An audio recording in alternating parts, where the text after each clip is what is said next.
మేమేం చేస్తాము, మోడీ పైసలు మోడీ ప్రభుత్వం ఏమేమి ఇచ్చిందో మొత్తం బాజాబ్తా ప్రింట్ తీసి ఇలా మీ ఇంటికి ఒక్కొక్కరి ఇంటికి పంపిస్తున్నా. కేసీఆర్ కొడుకు కూడా పంపిస్తా, వస్తాడు. నేను వచ్చిపోయినాక ఆయన వస్తాడు. నువ్వు ఏం బీక్కినవన్నీ కోటేయాలే. ఇలా కేసులు పెడుతున్నాక వీళ్ళందరూ వాళ్ళ ముఖాలు చూడక వీళ్ళు ఎవరైనా కబ్జాలు చేస్తోళ్ళకి ఉన్నారా? వీళ్ళు ఎవరైనా ఇసుక దందా చేస్తోళ్ళక ఉన్నారా? వీళ్ళు ఎవరైనా ప్రజలను దోచుకుంటోళ్ళకి ఉన్నారా? వీళ్ళందరూ మా కోసం కష్టపడి రక్క. వీళ్ళందరూ బండి సంజయ్కి ఓటయ్యానా, బండి సంజయ్కి ఓటయ్యాక మోడీ ప్రభుత్వానికి ఓటయ్యాక అని చెప్పి మీ ఇళ్ళలో వచ్చి మీ కాలు మొక్కిలక, మీ దండం పెట్టలక వీళ్ళందరూ నా కోసం పనిచేసిరక, పార్టీ కోసం పనిచేసిరక. వీళ్ళందరూ మీతో ఓటేస్తే ఇలా పైసలు నేను తీసుకొచ్చినాక ఇలా సిరిసిల్లకు ఇలా వాళ్ళే పోటీ చేస్తున్నాక ఇలా వాళ్ళ కోసం నేను వచ్చాక మీకు దండం పెట్టడానికి, మీకు దండం పెట్టడానికి, మీ ఓట్లు ఏమని వేడుకోవడానికి వీళ్ళందరి కోసం నేను వచ్చాక ఒకసారి ఆలోచించాక ఇలా కేటీఆర్ ఎంత అరాచకం చేసినాక 2,40,000 ఇల్లు 2,40,000 ఇల్లు ఇస్తే ఈ సిరిసిల్లలో ఎంతమందికి ఇల్లు వచ్చినాక ఒక్కరు చెప్పాక ఇల్లు వచ్చినాయని. ఉద్యోగాలు ఇయ్యడే, ఒక్కరికి ఉద్యోగాలు ఇయ్యడే. నేను కేంద్ర మంత్రి ఉన్నప్పుడు కూడా హైదరాబాద్ పోయి గొడవ చేసాక పిల్లలకు ఉద్యోగాలు ఇవ్వమంటే నన్ను అరెస్ట్ చేశారు. 109 కేసులు పెట్టారు మీద. ఈ సిరిసిల్లకు కేసీఆర్ కొడుకు వచ్చినా, కేసీఆర్ అల్లుడు వచ్చినా, కేసీఆర్ వచ్చినా కూడా వీళ్ళందరినీ లోపడేసినాక వీళ్ళందరి మీద కేసులు పెట్టినాక కేటీఆర్ అప్పుడేమో పోలీస్ కేసులు పెట్టి నా మీద, ఇప్పుడేమో లీగల్ నోటీస్ ఇస్తాడు. ఇంకా నన్ను వేధించుడు బంజాలని చెప్పిన నేను మా అయ్య పేరు చెప్పి రాజకీయాలకు రాలే, మా తాత పేరు చెప్పి రాజకీయాలు రాలే, మా నాన్నమ్మ పేరు చెప్పి రాజకీయాలు రాలే. నేను బాగా చెప్తా, ఈ కరీంనగర్ జిల్లాలో దేశం ధర్మం సమాజం అనే ఒక నినాదంతో ఈ పేద ప్రజల బతుకులు బాగు చేయడం కోసం లాఠీ దెబ్బలు తిన్నా, జైలుకు పోయినా, కేసులు భరించినా, అరే కేంద్ర మంత్రిగా ఉండి ఇప్పటి కూడా కోట్ల చుట్టూ తిరుగుతున్నాక నేను మీకోసం చెప్పండి చౌరస్తాకి వచ్చి, ఈ సిరిసిల్ల చౌరస్తాకి వచ్చి అంబేద్కర్ గారి కాళ్ళ మీద ప్రమాణం చేసి నువ్వు ఏం చేసినావు, నువ్వు ఎంత సంపాదించినావు, నీ అయ్య పేరు చెప్పొచ్చి బండి సంజయ్ని భారతీయ జనతా పార్టీ కార్యకర్తలను ఆడిపోసుకున్నాక లోపడేసిండు. 2 రోజులు 3 రోజులు లోపడేసిండు. ఇంత అరాచకమా? పోని మమ్మల్ని ఇబ్బంది పెట్టిండు. ఎవడా అభివృద్ధి చేసిండా అంటే ఏం చేయలే. 24 గంటలు బండి సంజయ్ తిట్టుడే.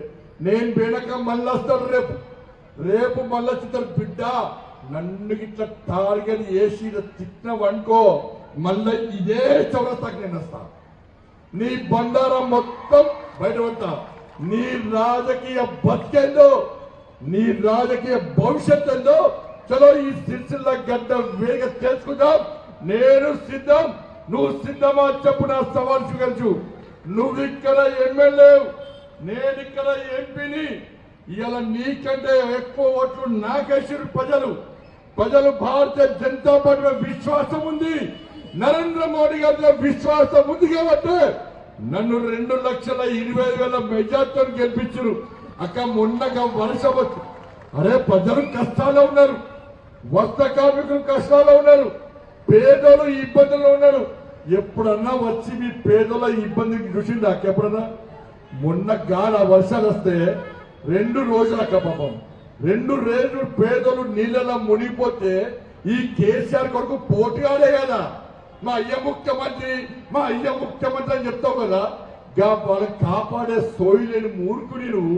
నేను వట్కచ్చక హెలికాప్టర్ వట్కొచ్చి వరదల్లో ఉన్నలను తీసుకుపోయి కాపాడింది నేనక.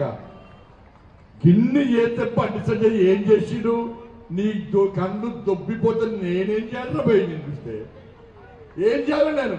నాకు బూతులు రావు. నాకు కేసీఆర్ కొడుకులక బూతులు రావు. నాకు మాటలు వస్తాయి, మంచిగా మాట తప్ప నీ దగ్గర అహంకారం లేదు. ఇప్పటికీ గదే అహంకారం.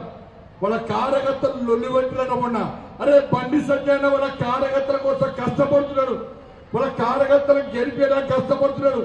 ఆయన గెలిపించిన కార్యకర్తలకు అన్ని రకాలు అరుచుకుంటున్నాడు. నువ్వేం సార్ గెలిచాక లాభపత్తా లేకుండా వేణు నీకోసం ఓటేస్తే మా కార్యకర్తలకు ఏం జరిగింది సార్ మొన్న రొల్లుపెట్టినట. నేను బీఆర్ఎస్ పార్టీ కార్యకర్తలకు చెప్తున్నా, అన్న బీఆర్ఎస్ పార్టీ కార్యకర్తలారా, మీరు తెలంగాణ ఉద్యమంలో పాల్గొంటే మీకు బీఆర్ఎస్ లో అన్యాయం చేస్తే రండి, మీ వెనుకల కూడా బండి సంజయ్ ఉంటాడు, మీ వెనుకల కూడా భారతీయ జనతా పార్టీ నాయకులు ఉంటాం. మీకు కష్టం వచ్చినా ఇబ్బంది వచ్చినా మిమ్మల్ని కేటీఆర్ కాపాడు. ఆయన హైదరాబాద్ కే పరిమితం, నెక్స్ట్ ఇక్కడ పోటీ చేయడట, హైదరాబాద్ లో పోటీ చేస్తాడట. అందుకే ఈ ఖర్చు తగ్గించిండు. అయినా అక్క ఇప్పుడు బీఆర్ఎస్ పార్టీకి ఓటేస్తే పైసలు ఎక్కడి చేస్తాడు? నా ఘర్కా నా ఘాట్కా. వాళ్ళు ఇక్కడ లేరు, ఢిల్లీలో లేరు.